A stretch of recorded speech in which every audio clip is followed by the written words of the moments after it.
Good morning. Nice to see all of you. So, moment of honesty, I'm getting through a little bit of a cold here, so if you hear my voice sound a little bit lower than it normally is, this is not just my smooth, sweet-talking voice. This is me actually having a cold. So we're going to work through this together this morning, yeah? Cool.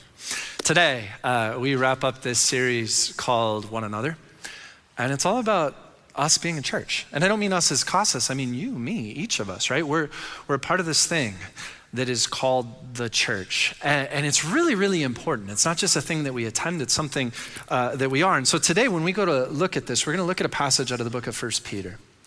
And maybe you've never read 1 Peter before, or maybe you're new to just working through your Bible. 1 Peter's found at the end of your Bible. It's written by one of Jesus' disciples, a man named Peter, and he writes to a very particular audience. A very particular audience. We read this in 1 Peter 1:1. He says, to those who are elect exiles of the dispersion. That's what your Bible says, right? Elect exiles of the dispersion. And if you find yourself going, I have no idea what that means, you're probably in good company, but we're gonna unpack that. I want you to see the significance of who he's writing to. See, in the first century, Jesus walks among us, like lives, dies, right? And a group of people come to follow him. And this early group of Christ followers, they had this passion in their hearts to love one another the way that Christ had loved them.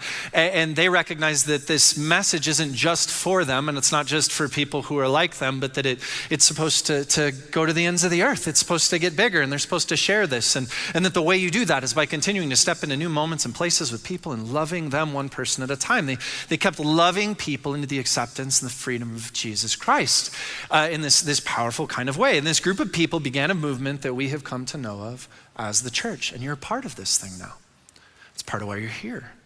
It's who you are. But things got really difficult pretty quick. There were a lot of really, really hard circumstances. During that time, the Roman emperor was basically seen as God. Not as like the God, but as a God. And so you have to realize on the denarius, right? So if you ever read your Bibles and it talks about a coinage called the denarius, there was a picture of Caesar on it, and beneath it, it said, Caesar is Lord, inscribed on the coin itself, which is why the Jews had such an issue paying taxes at that point with this particular coin, because they felt like it was like idolatry or something. Like, can I use a coin that says that Caesar is Lord? They struggled over this, right? They didn't know what to do with it. You know, in order to worship other Roman gods, it was common to practice temple prostitution with a temple priestess. And so if you needed to make offering or sacrifice, whatever that is, you would go and engage in practices with a temple prostitute. This was commonplace. And if you did not do this, it could actually prohibit you from getting things like drinking water, from participating in commerce, from trading goods, from being a part of the larger marketplace and all these different things. Like it was a pretty ingrained practice depending on the city that you found yourself in. There were different rules and things set up based on whose temple was in what city. And these early followers of Jesus, while being both civil and respectful, didn't follow the path of Roman nationalism at this particular time, because to them, Caesar wasn't Lord. Jesus was, right? To them, when they didn't want to worship Caesar because they worshiped one God, and Jesus is Lord. Do you see? They struggled with this. They didn't go to the temple to participate with temple priestesses because they are the temple.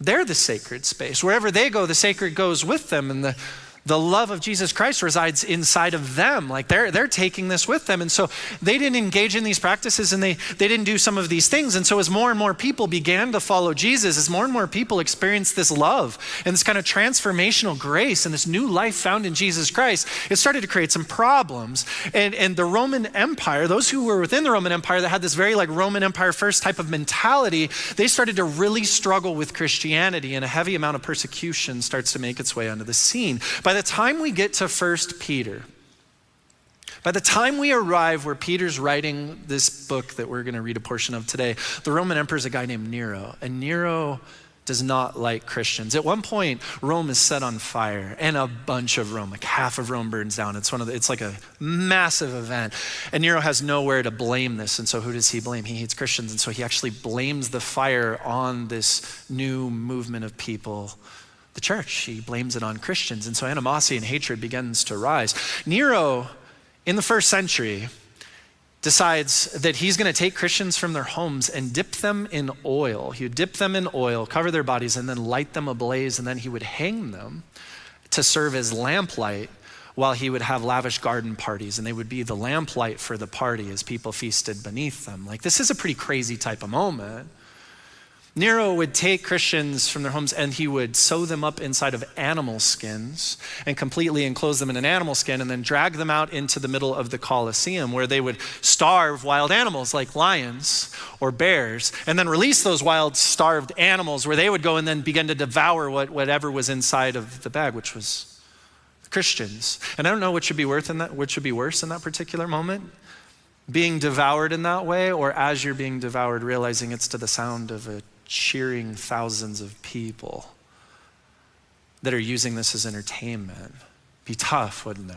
I can't even wrap my head around this particular thing. This is why, by the way, in 1 Peter, maybe you've read this or you've heard this in the Bible, when he writes, your adversary, the devil, prowls around like a roaring lion seeking to devour. He doesn't pull that out of thin air.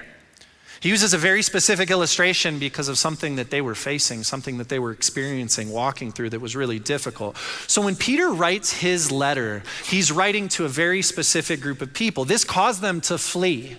So many of them ended up fleeing their homes, fleeing their lands, fleeing their places, and they began to reside in countries and in towns and cities that were not their own. It wasn't where they came from. They became known as the diaspora or the dispersion. So now go back to 1 Peter 1:1. Who's his audience? To the elect exiles of the dispersion. He's writing to a group of people that are having a very hard time. This book is just couched with this audience. It's in the midst of a group of people that are having a very, very hard time. And their hope, with great sincerity, is that this won't last. You know, each of them believed that Jesus was going to come back in their lifetime. The first century church had no idea that we would be sitting here talking about like the book of Revelations or any of that today. They didn't. They firmly believed that Jesus was going to come back within their lifetime. And so they were just like, this is really bad. This is really hard. It feels like the world's on fire. It feels like everything is just run amok. But Jesus is coming back. So they held on to this kind of hope that one day their Messiah was going to return once again, and he's going to get rid of empire and move in a kingdom of love and grace where ultimately he rules over this forever. This is our now, but it's not our forever. And so they held on to this kind of hope within themselves. This is the audience that Peter finds himself writing to. And so what we're going to see in today's passage is that Peter writes to them about the importance of, in this difficulty, in all this chaos around them, prioritizing life with one another during a time that it was really hard to do. Because think about it, if you're there, if you're in that moment, what do you want to do? Are you like, you know what we need to do? Let's all band together. No, you're like, we need to hide, if you're honest. Some of us are like, no, I have courage. You might, but you watch enough of your friends and family and your loved ones be persecuted or die. You watch some horrific moments in a Colosseum. You start to recognize somebody's used as a torch. Like you're tempted to put your head down. You're tempted to go walk away and be like, no, I just need to like build up walls around myself and I got to get out of here and I need to hide. And Peter writes to them in this intense kind of moment that they're facing about the importance of being a one another. And I love it because in those moments, and I don't know about you, but I have found in my life that in these moments when things get this acute, sometimes there's this voice of clarity because it kind of cuts all the fluff and all the pieces and all the things out of it. As it's like, no, this is what matters in life. When you're facing something to that magnitude, this is what matters. There's a kind of distilled clarity with a group of people that are facing their own mortality here. You know, when I was 21, my grandfather had an aneurysm. And as such, he was going to need to have emergency surgery. And the prognosis wasn't real great on this. They had to do surgery going in through his back. And so there was just a bunch of complications that could arise from that. And they basically said, you know, the odds of him recovering and waking up from this surgery weren't real great. And this led a bunch of us to actually buy plane tickets. It's one of those moments, right? Buy plane tickets and fly to Iowa or get in cars and drive to kind of go have our moments. because you just didn't know how this was going to shake out. I was living in Chicago at the time. My cousin was my roommate, and so the two of us borrowed a friend's car. Neither one of us had a car, and we jumped in the car and we drove into Iowa City, where my grandfather was at the VA hospital 4 hours away. I remember walking into the hospital, and the nurse is standing in there with him, and her face perks up, and she goes, "Isn't that sweet? These two young gentlemen care about you so much that they drove all the way from Chicago to come see you." And my grandpa was kind of a deep-voiced, brash man, and I'll censor him, but he essentially goes, "The heck it is, they think I'm gonna end up underground." That's what he said. And she goes, "Gentlemen, come on in, grab a seat." And then she makes her way out. And I go and I sit down with my grandfather, and eventually some of our other family members leave, and it's just my cousin and I, and we're sitting in here with my grandpa, and we took this as an opportunity to go, "Grandpa, tell us stories." Like, so there's this moment I've heard about your life, but I like can't piece it together. Can I ask you questions? And he starts to share with us all these amazing stories about the life that he's lived. And he tells us things that we never knew, and his perspective in moments that we just didn't even understand. And it was really, really wonderful. And I got this idea in my head. I was 22 years old. I had just gotten married, and I was just on the verge of graduating from school, and like kind of all these steps, like on the precipice of, I'm gonna go start what hopefully becomes a longer, larger life here, like that kind of idea. And so I said, "Grandfather, like as you are laying in bed and you're thinking about this life that you have lived, what advice would you have for someone like me? I'm just on the verge of getting going here. Like what would you tell me about how to live a life well lived?" And I'm thinking, here's a man who's staring into the face of his own mortality. He doesn't know if he's gonna be alive in a week from now. And he's just been sitting here thinking about things and going through all these meaningful moments and all this stuff. And so I'm just thinking, I'm gonna get a secret, like profound truth and like nugget right here. Like he's gonna tell me something amazing. And so I leaned in, right? I am excited for this. And I remember he laughed and he said, "The heck if I know, Ryan." He goes, just keep going and do the best you can. You'll figure it out. I was disappointed because I thought I was gonna get this nugget, right? Like this amazing thing that, goes in a book someplace, that type of a deal. And I was a little disappointed. But as I've reflected, as I've just gotten older, I guess, and I've started to reflect more and more on life, I think there was something really wise and profound in that particular moment with my grandfather, and I'm being sincere. The honest truth is he didn't know what I needed for my story, and he didn't know what was gonna be ahead of me. And he just didn't know. None of us do. But there is something very basic and very profound and very true about this fact that you just gotta keep showing up to your life with a great kind of persistence and perseverance, and day by day bring the best of who you are to that life. And in the end, that becomes a life, and sometimes a life well lived, right? And so there's a part of me that just cherishes. I look back at that moment, by the way, I should share this with you. My grandfather survives that surgery, right? Yeah, because some of you guys I know are gonna be like, "Did he live?" Yes, he did. But I look back and I cherish that I got that opportunity, and I cherish that I got to walk through that and sit in those moments, because when someone's facing those kind of situations, there's just an honesty to it. There's a clarity to it, and I find myself wanting to lean in because I'm living a life right now and I wanna glean wisdom from it. Do you know what I'm saying? That's why there's cheesy country songs like How to Live Like You're Dying, and we all go, yeah, and resonate with these things. There's a part in us that knows some of this. And that's why today, when we go to sit here, right, we gather together and we read the words of Peter, and we're gonna actually go and read a passage out of 1 Peter chapter 4. And when we go to read his words, I think I wanna ask you, lean in. Because he's writing to an audience that's staring into the face of their own mortality. Peter is writing amidst a very difficult situation, and all the fluff and all the potentials and all the things just get cut out in a way that there's this pointed kind of clarity to say, here is what really matters. Here's what a powerful life together looks like. Here's what this thing is. And for us, we may not be in the same exact situation, but I think we each have a life in front of us. And I think sometimes our life feels a little bit crazy. And I feel like sometimes we don't always understand what it means to be the church. We know how to go to a church, but what does it mean to be the church?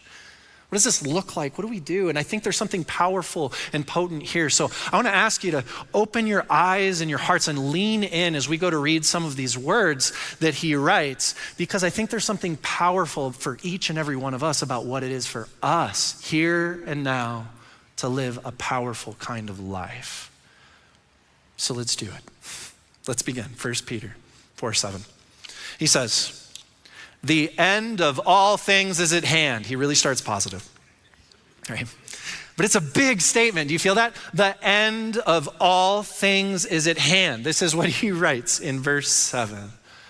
Therefore, be self-controlled and sober-minded for the sake of your prayers. Peter considers his audience and who he's writing to. And this is essentially him going, when you look around you, this probably feels as bad as it could possibly get, doesn't it? He's writing to this audience going, when you look around you, this probably feels like it's like the end of days. When you look around you, it probably feels like your world is on fire because it has cost you, because moments have happened. And that is real and true, and you're in it right now. And so what does he tell them? He says, be sober-minded and be self-controlled, which is essentially him saying, look, if your life has gotten so difficult that you're starting to realize that whatever life you have is precious and perhaps even limited, that in that particular moment, stay alert, be clear-headed and be clear in your actions so that you continue to stand and step into that which matters most, right? Like be conscious in the decisions that you're making and those types of things because this matters. Stay focused on what matters most. And then as if we would then get confused to go, okay, well, what does that look like? He then tells us in verse 8, 1 Peter 4:8. He says, above all, as in here's what matters most. Above all, he writes, keep loving one another earnestly, since love covers a multitude of sins. And I think these people would have been looking at him going, Peter, I don't think, like, have you seen life?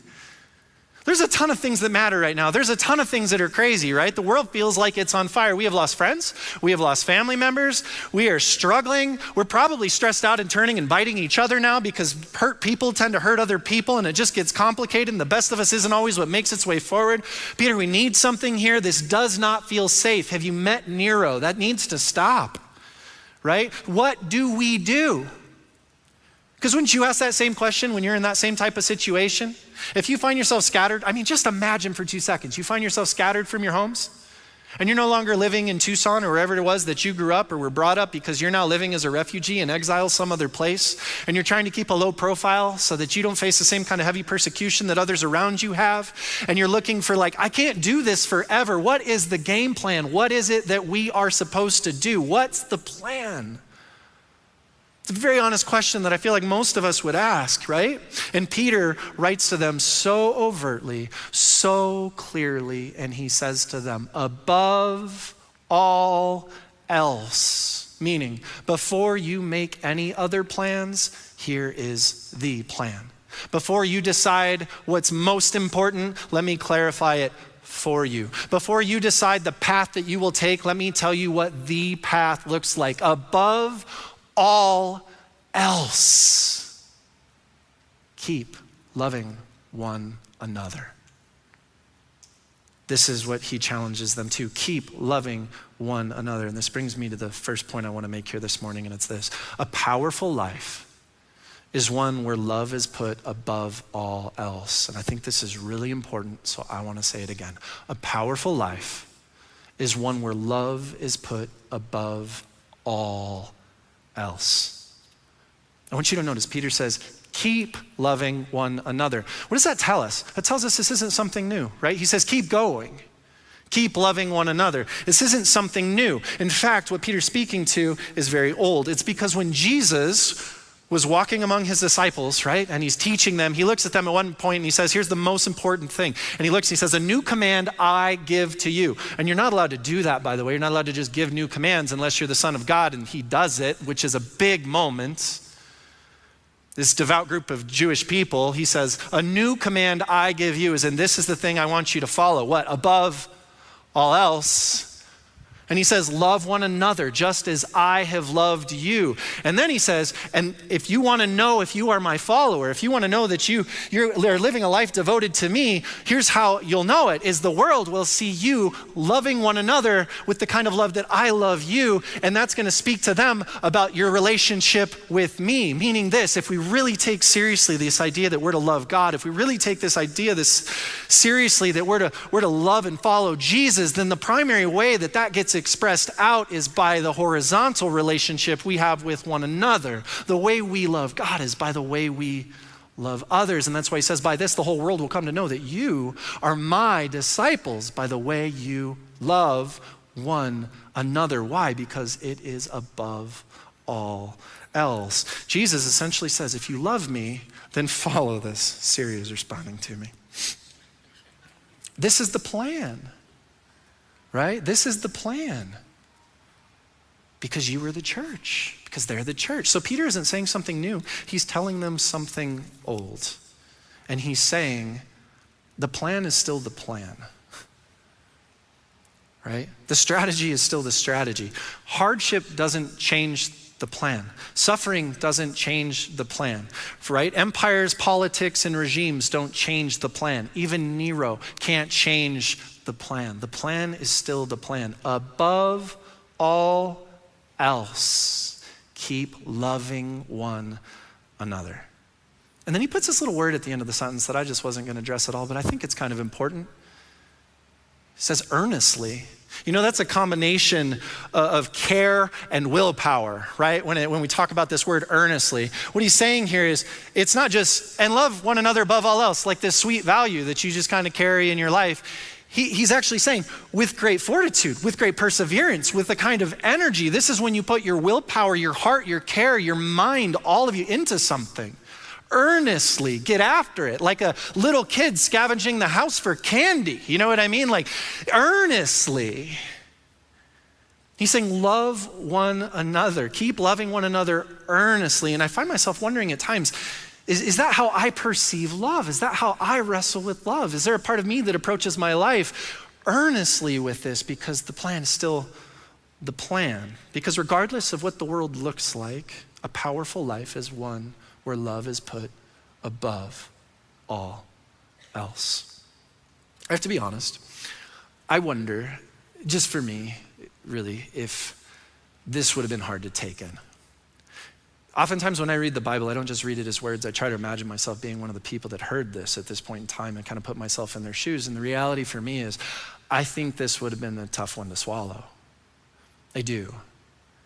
Because the world was crazy, right? This isn't just like, in between like my Starbucks latte and like some other things I was worried about today, like I kind of was thinking through this. No, and I know I don't mean to minimize, but you think about it, like their world is crazy. They're going, I no longer live in a house that I used to live in. I no longer have the home that I used to live in. I've seen people struggle and I've seen people die, and I've got real issues and real problems, and quite frankly, the world was on fire and now we're getting blamed for it, and it feels like the world is still on fire and it's coming for us. That's how they felt. And we're talking about real friends and real family members and real things. You ever have a moment where you get to in your life where you look at the world around you and you find yourself going like, I need something now. And somebody looks at you and they're like, well, just keep walking out this path. And you're like, I appreciate what you're saying, but this is really hard right now. And I feel like I need something right now. I think that's how I'd feel if I was his original audience at that point in time. Because I just couldn't help it. I'd look around me and I'd be like, you don't understand. What do we do with Nero?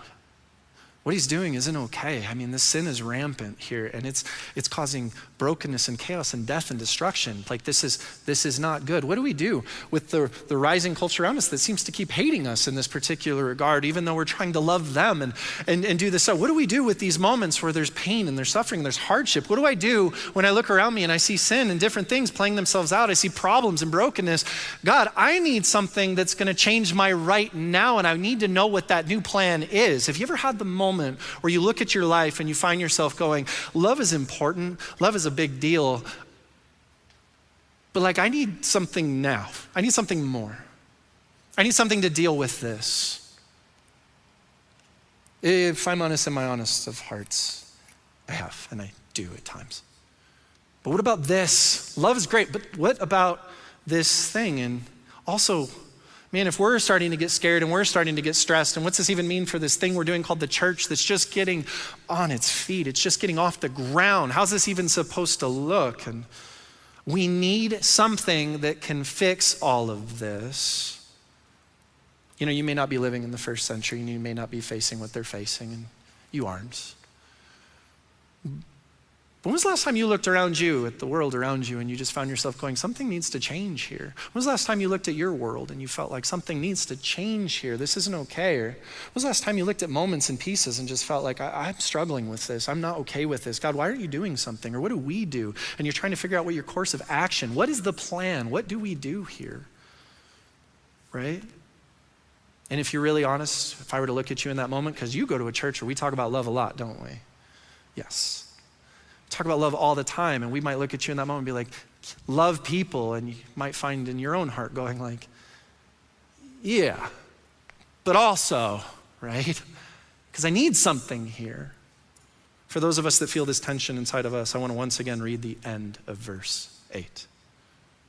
1 Peter 4:8 says, above all, keep loving one another earnestly, since love covers a multitude of sins.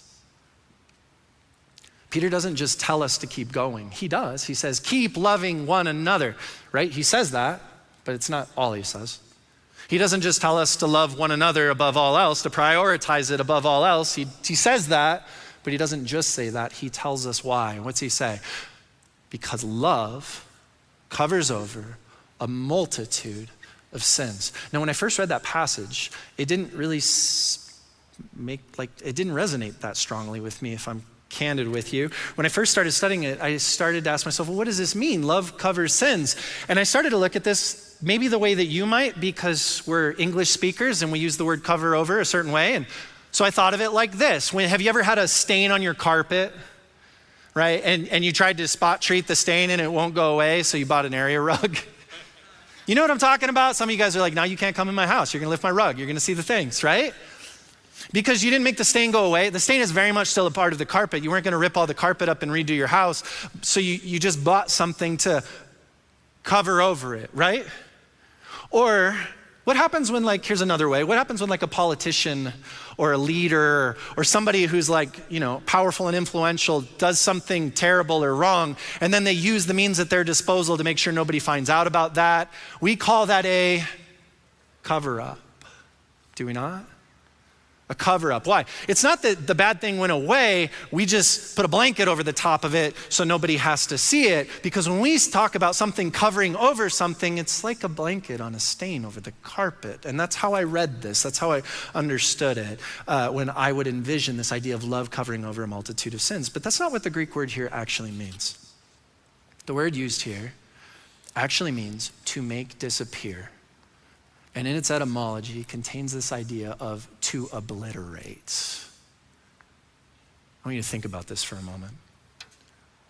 Friends, love isn't what we use to ignore sin. Love isn't what we use to hide from sin.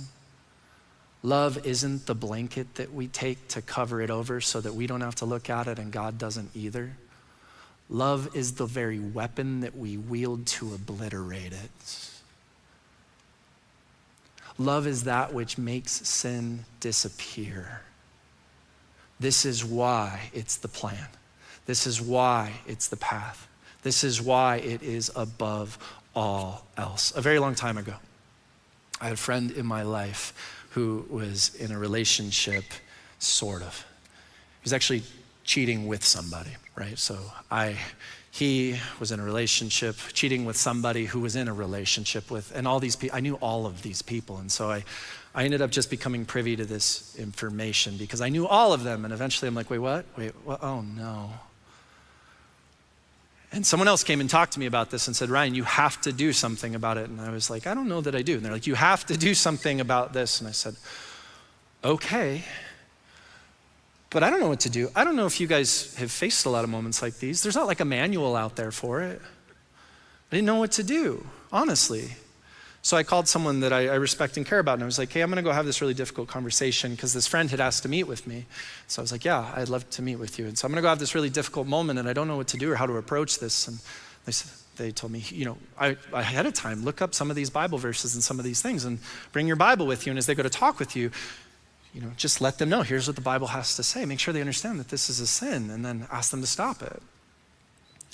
Tell them. And so I was like, okay. So I show up, and we sit down, and my friend says, this is the relationship I'm in. I'm like, actually, I know. I was hoping that we could talk about that because I'm having a hard time just knowing about all of this and all this stuff. And he's like, yeah, and it's tearing me up inside, and I don't know what to do here. And I reach over and I pull out my Bible. And I start thumbing through, and I go, here, there's this passage, and I read it, and it says adultery is bad. They're easy to find.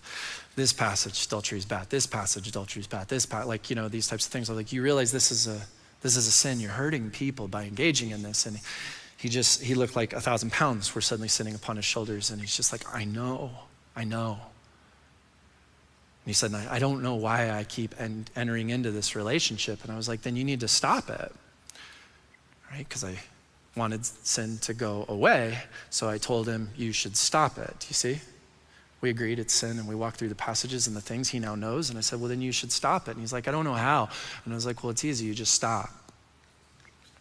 And then he looked at me and just, was trying to explain some things. And I said, look, here's the deal. I'm not going to continue because I read another passage about, breaking off relationship with people who are in sin and these different things. And I said, so we've articulated this and I've met with you, and I'm not going to continue to talk with you until you've made a different decision here. And I drew a hard line and I walked away. And do you know what it changed?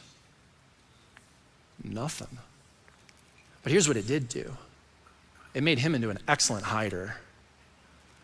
Because now when he was around me, he needed to pretend like none of this stuff was real and going on, and he became an excellent pretender in this particular moment. I had another friend who at the very same time he was reached out to, and he sat down with this gentleman as well, and he made it really clear from the very beginning, and I'm so grateful for this individual, you guys. He made it very clear from the very beginning that he was gonna just love him right where he was, and wherever that took them, they were gonna walk that together. And so they started to meet with one another, and my friend sat with him, and he started to share about the difficulty of this relationship, and this other gentleman looked at him and said, is this who you really wanna be? Is this what you want for your life? And he goes, how did you get here? How did you end up in this spot? And he started to talk to him about, do you realize who Christ says you are? Do you realize that you are fully and utterly loved? Do you understand this? And they started to process and work through this in real relationship. Do you know what happened at the end of that month meeting with that individual?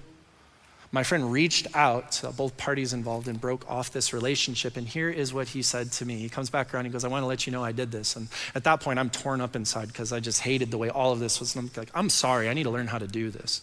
I need to learn how to step into these moments with people.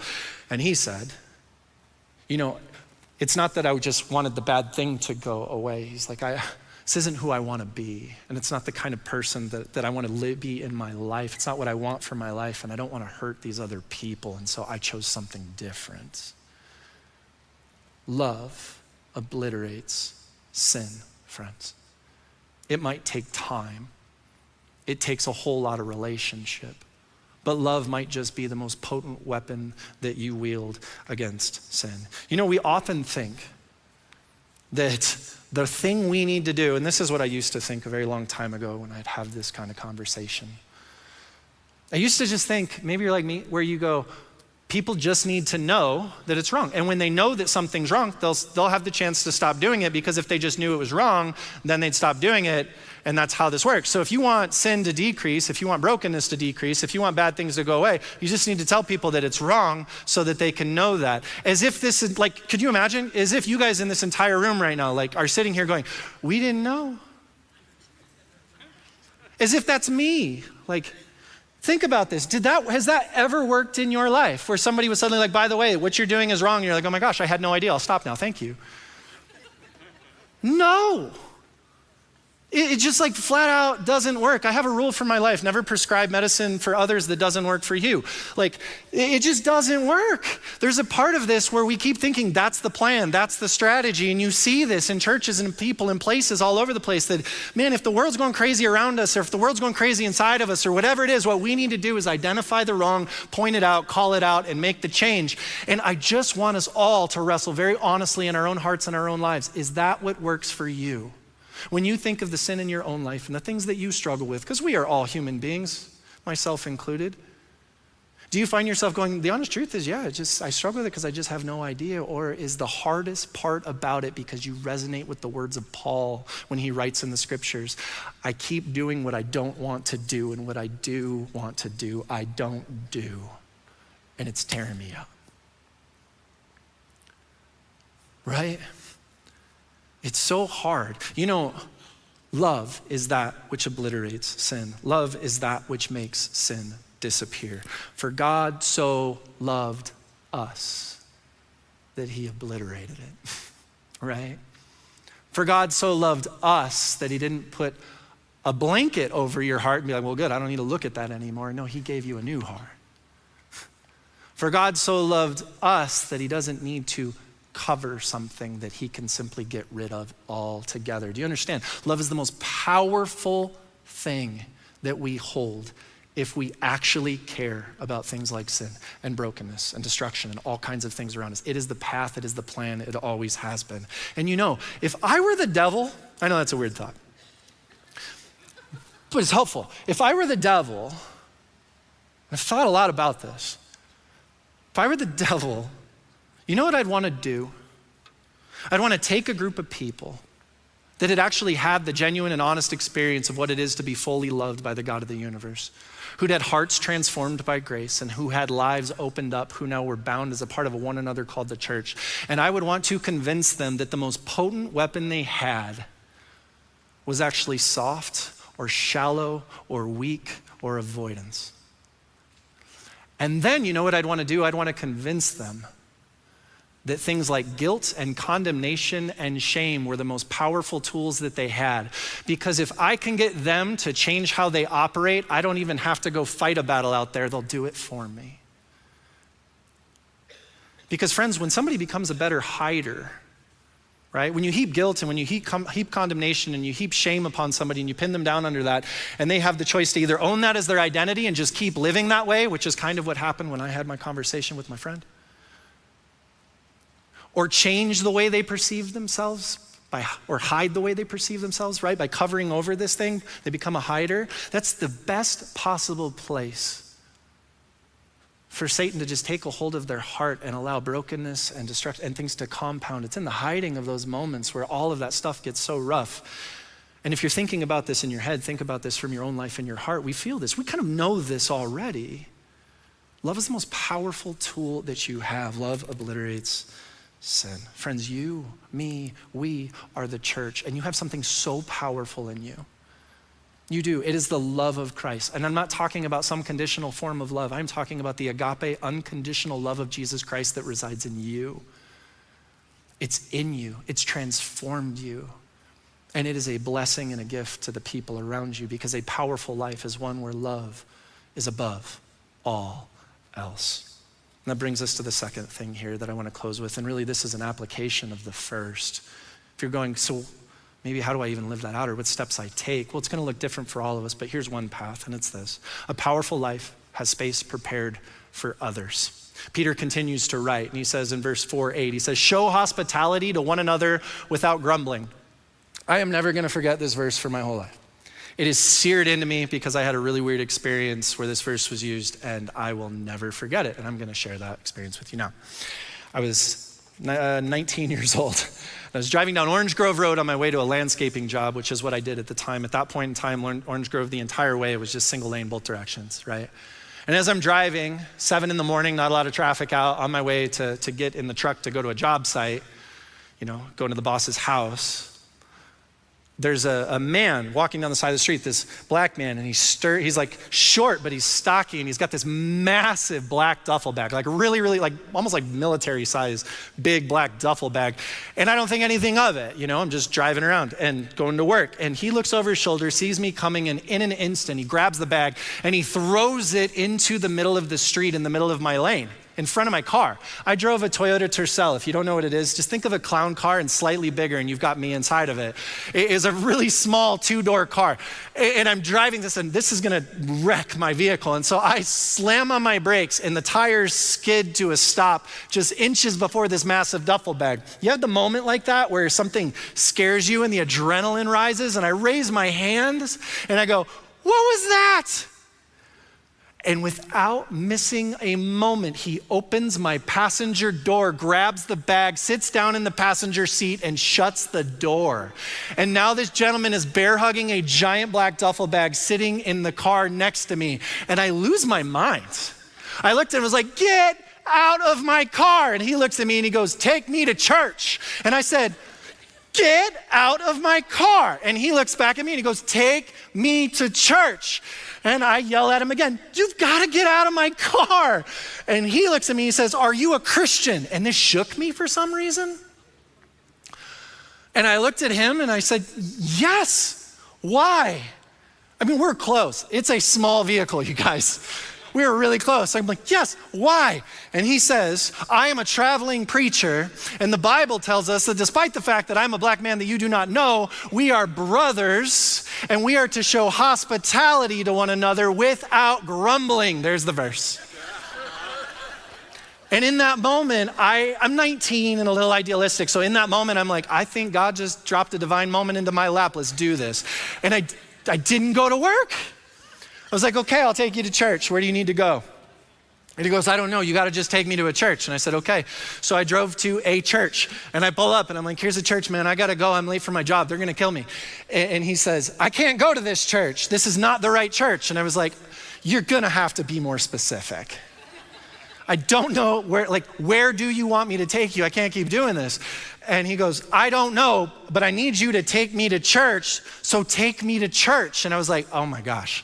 Okay. So I start driving back down Orange Grove and I pull into Faith Community, which I'd never been there or anything. It's right there. And so I pull in and we pull up to the curb and I'm like, here you go, man. Here's a church. And he goes, this one will work. I need you to go inside and introduce me to the pastor. It is 7:30 in the morning, you guys.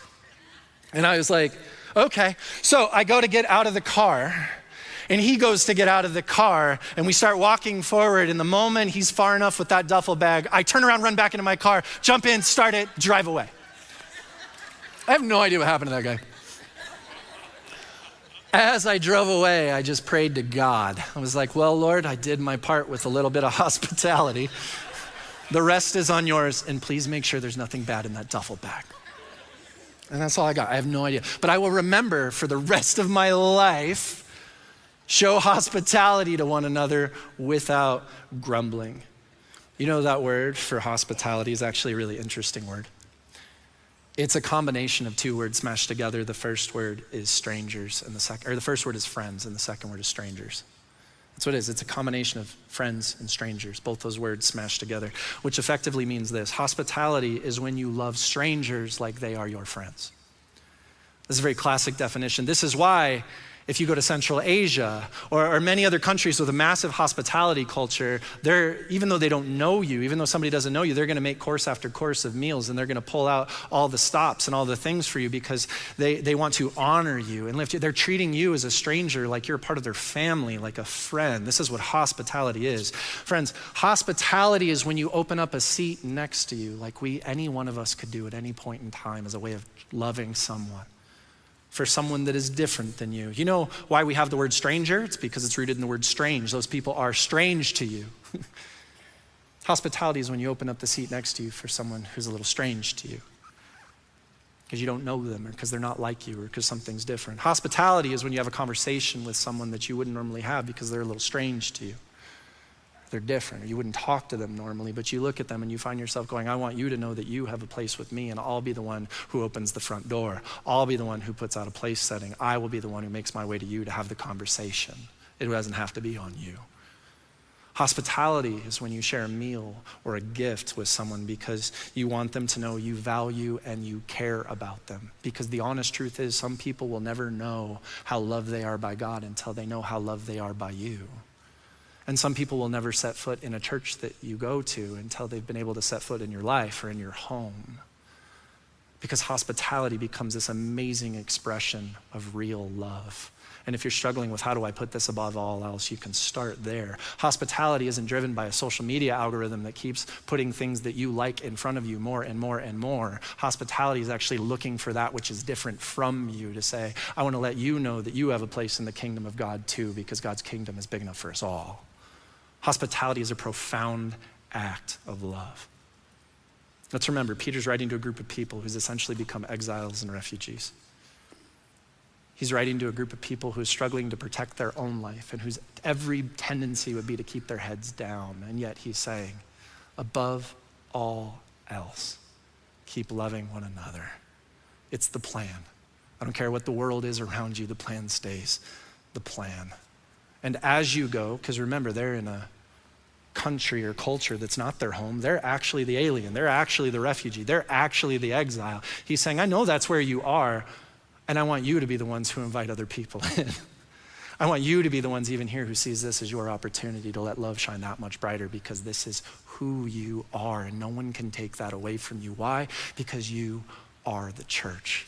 And friends, what I know is that there are people in your lives right now. You may not be facing persecution in this way. You may not be wrestling in these same types of ways the first century church. But what I know is that there are people in your life right here and right now that need your love, need your relationship to open them up to the heart of God. Right? There are still people in your life right here, right now that need to know that they are loved above all else, that that's put first. Do you know what people need when they're more scared and they're more fearful?